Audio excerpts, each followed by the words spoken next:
الحمد لله والشكر لله أزكى صلاتي وسلامي لرسول الله أزكى صلاتي وسلامي لرسول الله الحمد لله والشكر لله الحمد لله والشكر لله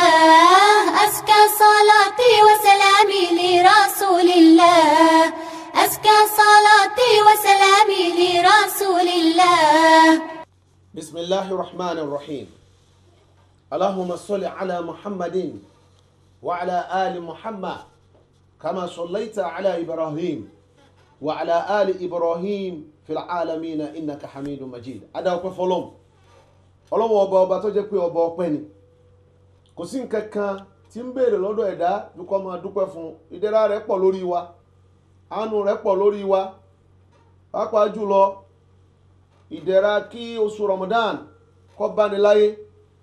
K'Ọlọ́run ó sì yọ̀ǹda fún yàn kí oṣù náà ó sì pé kéèyàn gba àwẹ̀ ẹnu rẹ̀ pé kò sí nínú agbára ọmọ èèyàn o. Ire èèyàn bíi mẹ́ta àbí mẹ́rin ní máa ń palẹ̀ àwẹ̀ mọ́. Ẹni tí ó palẹ̀ rẹ̀ mọ́ tí ó kàn palẹ̀ rẹ̀ mọ́ lásán tí ò ní bá láyé. Ẹni tí ó bá láyé tó jẹ́ pé ẹnu bẹ̀rẹ̀ rẹ̀ ni ó rí tí ò ní rópin. Ẹni tí ó bá láyé tí ó rí bẹ̀rẹ̀ tí ó rópin tí ò ní gbàdúyùn lọ. Ẹni tí ó bá láyé tó jẹ́ sí wípé yóò gbà yẹn yóò tún gbà mí. Ta ló wá mọ ẹni tó kanu wa? Ọlọ́run wá ṣàánú àwa mùsùlùmí. Oníkí Ramadan yìí oníkó bá wa láyé. Kò sí tí retí lọ́dọ̀ wa ju ká dúpẹ́ fún. Ká fi ọpẹ́ fún, ká fẹ̀yìn fún. Káwa náà ó fi dáadáa tọ́lọ́run ṣe fún wa yìí ká fi hàn látara ẹ̀ẹ́dẹ́gbẹ́ wa. Òun ló bọ́dún tá a máa ṣe lẹ́yìn ìtúnu. Òun ló bí Idul Fitr láti dúpẹ́ fọ́lọ́run. Ká dúpẹ́ fún. Káwa tún fi ìmoore hàn lára ẹ̀ẹ́dẹ́gbẹ́ wa pẹ̀lú ìjọ fọwọ́sowọ́pọ̀ ìṣe dáadáa sáwọn èèyàn. Òun ló bí ọdún, òun ló bí ọdún ìtúnu. Kódà ká fi àmì ẹ̀sìn wa hàn. Gbogbo ẹni tí wọn mọ̀ mùsùlùmí tẹ́lẹ̀ bóyá kèé jáde kó ṣàfihàn ẹ̀sìn wọ́n ní ó jáde lọ́jọ́ ọdún kó fi àmì ẹ̀sìn hàn. Ara tí wọ́n fi ní ká sọdún ìtúnu yìí. Ọdún ìtúnu yìí ó ń ṣe déédéé ọ̀rọ̀ Ọlọ́run tó lémi Ọlọ́run ṣáàrù Ramadanu lati unzila fi il-Qur'an. Ọlọ́run lémi Ọlọ́run ni mo ṣe oṣù Ramadanu lóṣù tá a sọ al-Qur'anu kalẹ̀. Ọlọ́run wí lọ títí ó ń wí lọ títí. Nígbà Ọlọ́run wá fẹ́ parí ẹ̀ Ọlọ́run ní wali tukabbirullaha ala ma hadakum. Èyí tí mo fẹ́ mú bẹ̀rù. Ọlọ́run ní parí ẹ̀ tẹ́ ẹ bá gbààwẹ̀ yìí Ọlọ́run la fi àsìkò kan lẹ̀ àfọjọ́ kan lẹ̀ fún yín kẹ́ ẹ lè gbọ́ Ọlọ́run tóbi. Kẹ́ ẹ lè dúpẹ́ fọ́lọ́run lórí ìtọ́sọ́nà tó ṣe fún yín. Kẹ́ ẹ lè jáde ẹ ṣàfọ̀mọ́ fún wa la'allakum tashkurun. Àfọjọ́ kan lẹ̀ ta ní kẹ́ ẹ yọ̀ kẹ́ ẹ dunnú kẹ́ ẹ lè dúpẹ́ fẹ́mi Ọlọ́run. Aṣíwájú wa Umar bin Khattab ọjọ́ àmọ̀ pé ìdẹ̀ra ni ọdún èròǹgbà Ọlọ́run àtòjíṣẹ́ rẹ̀ níbẹ̀ ojú aníwẹ̀ ó ní hadhani yawman ọjọ́ ọdún ìtúnu àtọjọ́ ọdún iléyá naha Rasulullahi an siyamihima. A gbọ́dọ̀ fọjọ́ méjèèjì gbààwẹ̀. Ọjọ́ wo lọ́jọ́ méjèèjì? Yawma fitrikum min siyamikum. Ọjọ́ tẹ́ ẹ bá sínú tẹ́ gbààwẹ̀ mọ́ àyífi gbààwẹ̀. Wala akhar ta'kuluna min nusukikum. Ọjọ́ kejì lọ́jọ́ tẹ́yìn náà dúran tẹ́ pẹran tẹ́ wá ń jẹ nínú ẹ̀ àyífi gbààwẹ̀. Rasulu Karim sallallahu alayhi wa sallam ọjọ́ yìí wá pé lọ́jọ́ ọdún àwọn nǹkan ká ayé rẹ̀ gbà wá ká dunnú káyọ̀ torí fẹ́ sìn lọ́dún. Gbogbo tọ́lọ́ ní adùn lórí káyọ̀ lórí ẹja lọ máa wọ ẹ̀sìn ni. Fabi rahmati minallah wabi fadli minallahi wa rahma. Bọ́lọ̀ ń bá sí ọlá kan fún yàn tí í ṣe Islam tó ṣe kẹ́kan fún yàn tí í ṣe al-Qur'an. Ọlọ́run fabi dhalika falyafrahu. Méjèèjì lè yàn yọ̀ ọ́ lé nítorí wípé ọdún ìtúnú ẹ̀sìn ni. Òun la fi lọ́pẹ́ lọ́lọ́run fẹ́ ká dún òun náà fi ní ayọ̀ mẹ́. غلبت الروم في أدنى الأرض وهم من بعد غلبهم سيغلبون في بضع سنين لله الأمر من قبل ومن بعد فيومئذ يفرح المؤمنون.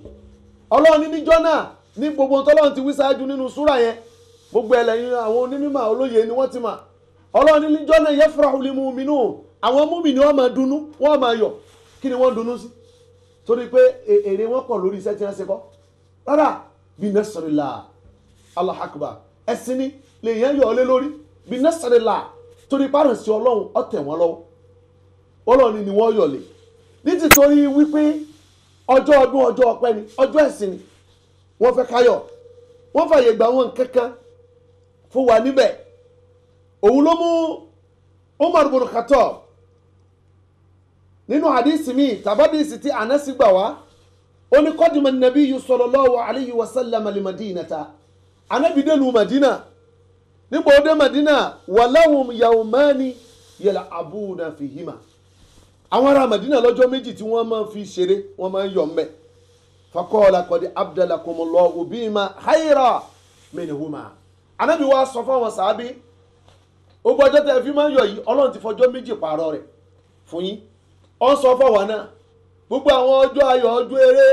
erégélé tàbẹ́rẹ́ yìí tọ́ da tí wọ́n máa ń ṣe bóyá nínú ìran wa nínú ẹbí wa Ọlọ́run ti fọjọ́ méjì pààrọ̀ rẹ̀ fún wa tó lóore jùlọ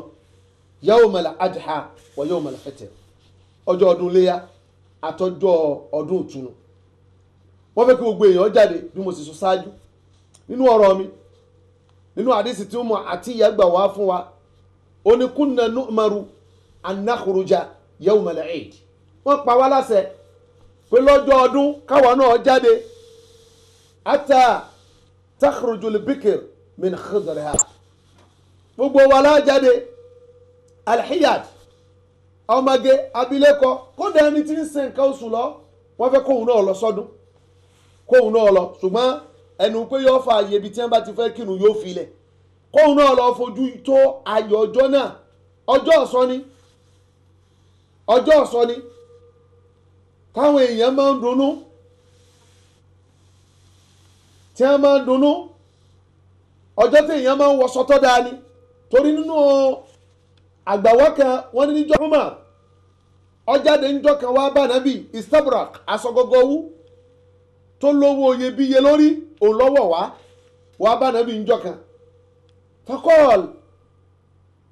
ó gbé wá bá Nábì ọwọ́ ń sọ fún Nábì wípé ibtahadhi tujammalu biha lil-eid wal-wufud ilé Ànábì jẹ́ ń tasọ yìí fún ọ ó gbé wá fún Nábì ni ó ní ń ta fún ọ ìtí mo fẹ́ ta fún ọ ni pé oòrùn máa wọ̀ lọ́jọ́ ọdún báwọn àlejò ńláńlá bá tún wá oòrùn máa wọ̀ pàdé wọn èyí ò fi yé wa pọ́jọ́ náà ọjọ́ tá a máa wọ̀ sọ́tọ̀ dáa ni ọjọ́ yẹn ọjọ́ ọdún ìtúnu òun lọ́jọ́ tí wọ́n fẹ́ ká yọ jákà wa gẹ́gẹ́ bá a sọ wípé ìtúnu ọdún ìtúnu wà fún àtìrálẹ́yìn ní lọ́wọ́ wọ́n fẹ́ kó yọ jákà rẹ kó o gbé fáwọn aláìní bẹ́ẹ̀ yẹn bá yọ ṣáájú ọjọ́ ọdún bí ọbọ̀yọ ọjọ́ kan sọ́jọ́ ọdún tó ṣe déédéé tó lè bá kí àwọn aláìní oró oúnjẹ kí wọ́n ró lò lọ́jọ́ ọdún jákàlẹ̀ yẹn yọ sadaqatul fitr ni ṣùgbọ́n bẹ́ẹ̀yàn ọ̀bára ààyè yọ tá a fi tọ́dún fi lọ ọ̀yọ́ náà ni bí ọba bá jákà tí ọba sadaqatul fitr yọ bá sàká yọ bá sadaka yọ bá tọrẹ àánú lásán pọ̀ tọrẹ àánú nù bí ọba bá kan yọ bá kan kò sí tá a wá ń bẹ̀ òun náà ni kí dùnú ọ bá wọn aláìní lọ́jọ́ ọdún náà torí Ibn Abbas kọ́lọ̀mbá ni yọnu sí ó ní farada Rasulullah sallallahu alayhi wa sallama zakat al-fitr Ànábì ṣe káyọ jákà lọ́rọ̀ àyàn lẹ́yìn ìgbà tá a bá ti parí àwẹ̀ tu'ratan lis-sa'im iṣẹ́ tí máa ń ṣe ni pé gbogbo ọ̀rọ̀kọ́rọ̀ tó gbénú àwẹ̀ sọ ọlọ́wọ́ pé wọ́n bọ̀ fi hádànù minal lagwi war rafath wa tu'matan lil masakin yóò tún jó oúnjẹ fáwọn aláìní mani adaha qabla salat Ànábì ní ẹni bá yọ tiẹ̀ ká tó kírun fa hiya zakatu maqbula zakatul fitri lọ́yọ̀ Ọlọ́run sì ti gbà wọ́n mani adaha ba'da salat tó bá jẹ́ pé lẹ́yìn tá a kírun tán òun ló tó yọ fa hiya sadaqa mina sadaqat ọkàn sì tọrẹ àánú lásán ni ilé wọn ìṣe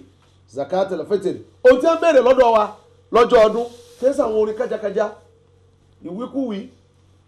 ẹlòmíì yóò máa fi máka yóò máa polongo ẹ̀ òpópó máka mọ́ròrò lọ́jọ́ ọdún òpópó tiwa náà lu wa náà lè mọ́ròrò tí máka tọ́ mọ́ròrò wọ́n yàn àwọn èèyàn tí wọ́n ń gbani àwọn tí wọ́n ń gbébè tún sọ̀bù bíi tíá ó jẹ bisikíìtì ojú ewé ojú bẹ́ẹ̀ lẹ̀ ó jẹ gbá ọ̀sọ́ọ̀lẹ̀ ọ̀bùnlàwáyà ni olùpópó tàdúgbò tí a ò fi mọ́ roro èyí nǹkan máa kọ lọ́jọ́ ọdún ìrántí ọlọ́run àfọ̀mọ́ òun là á máa ń wí lọ́jọ́ ọdún tọ́lọ́lọ́ ní wali tukammilu l-iddata ẹ̀ka òkà oṣù kó pé wali tukabbirullaha ala ma hadakum lọ́jọ́ ọdún ẹ máa gbọ́ lọ́n tóbi ẹ ṣàfọ̀mọ́ fún lórí ìtọ́sọ́nà tọ́ yín sí nínú àdísì tí wọ́n gbà wá látọ̀dọ̀ Ibn Umar ó sọ fún wa wípé ọjọ́ nìkan tó jẹ́ pé yukabbiru idha gada ila al-musalli yawm al-eid ó máa ń gbọ́ lọ́n tóbi ní gbogbo ìgbà tí bá ń lọ sí ọdún yóò máa gbọ́ lọ́n tóbi òun ni wọ́n fẹ́ ká máa ṣe lọ́jọ́ ọdún ọlọ́mọsálá ìsánú ẹnì kọ̀ọ̀kan wa nínú iṣẹ́ tó wà lọ́jọ́ ọdún ìtùnú fún wa àwọn máa ń kírun àwọn àlàyé bá a ṣe kí àwọn àlùfáà ó ti sọ fún wa lọ́pọ̀lọpọ̀ wọ́n gba látọ̀dọ̀ ọmọ Abbas ó ní shahidtu l-eida ma'a rasulillahi sallallahu alayhi wa sallam wa Abi Bakr wa Umara wa Uthmana ó ní mo kírun ọdún pẹ̀lú àwọn èèyàn wọ̀nyí mo kí lẹ́yìn Ànábì mo kí lẹ́yìn Abubakar mo kí lẹ́yìn Umar mo kí lẹ́yìn Uthman fakulluhum gbogbo àwọn tí mo kà á lẹ̀ yìí kanu yusalluna qabla al-khutbah ìrun ní ẹ̀kọ́ máa kí wọ́n tó ké utuba ó fẹ́ pé lọ́jọ́ ọdún àkọ́kọ́ kírun náà kí wọ́n tó ka utuba fún wa nabi sallallahu alayhi wa sallam salla yawm al-fitri rak'atayn ọ̀pọ̀ àrùn méjì náà lànàbí máa kí yọ kọ́pọ̀ àrùn méjì fún wa ọ̀fọ̀ àwọn sàábé lọ́jọ́ ọdún bẹ́ẹ̀ náà làwọn ìmáàmù wa ta ní ọ̀pá méjì ni wọ́n kì fún wa ànábì lam yusalli qablaha aw qablahuma wala ba'dahuma kèé kírun kankan ṣáájú ọ̀pá méjèèjì kàásì kírun kan lẹ́yìn ẹ̀ ìyẹn náfìlà téèyàn bá dé ọdún yìí tá a ti fẹ́ kírun tó bá ti ń wọ pápá kírun ó jókòó ó máa retí kí wọ́n sọ fún wa wípé ìmáàmù ti yá ìmáàmù ti dìde ó fẹ́ kírun fún wa nínú àwọn kan tí wọ́n fẹ́ ká gbé ọjọ́ ọdún ṣe àwọn àbẹ̀wò kí mùsùlùmí ó máa bẹ̀rẹ̀ àwọn wò tabadul hadaya kò sí èèwọ̀ ńbẹ̀ mùsùlùmí a máa ń fi ẹ̀bùn a máa ń fúnra wa lẹ́bùn islam wa ni ó ní tahadaw tahabbu anábì ní ẹ máa ṣẹ̀bùn fúnra yín ẹ fẹ́ràn ara yín ẹ máa ṣẹ̀bùn fúnra yín lọ́jọ́ ọdún àwọn tí wọ́n fẹ́ ká ṣe nù àwọn nǹkan ẹ̀bùn tó dáa ni ó máa lò ó láti fi dá jàǹdùkú lẹ̀ nínú ìlú ẹ̀bùn tó bá fẹ́ ṣe mọ́jọ́ dá fìtínà lẹ̀ nínú ìlú mọ́jọ́ jẹ́ nǹkan tí wọ́n máa ṣe dẹ́rùbà fáwọn èèyàn kọ̀ọ̀pọ̀ ń sọ̀sọ̀ ọdún ni islam ẹ̀sìn àlàáfíà ni gbogbo tó bá fẹ́ ṣe kọjá tí ọmọ àlàáfíà wá ọ̀ránṣẹ́ ẹ̀bùn ọ̀ránṣẹ́ ẹ̀tọ́ da sáwọn èèyàn àròjúṣe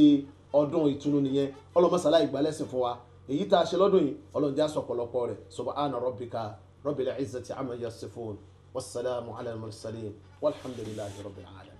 الحمد لله والشكر لله أزكى صلاتي وسلامي لرسول الله أزكى صلاتي وسلامي لرسول الله الحمد لله والشكر لله الحمد لله والشكر لله أزكى صلاتي وسلامي لرسول الله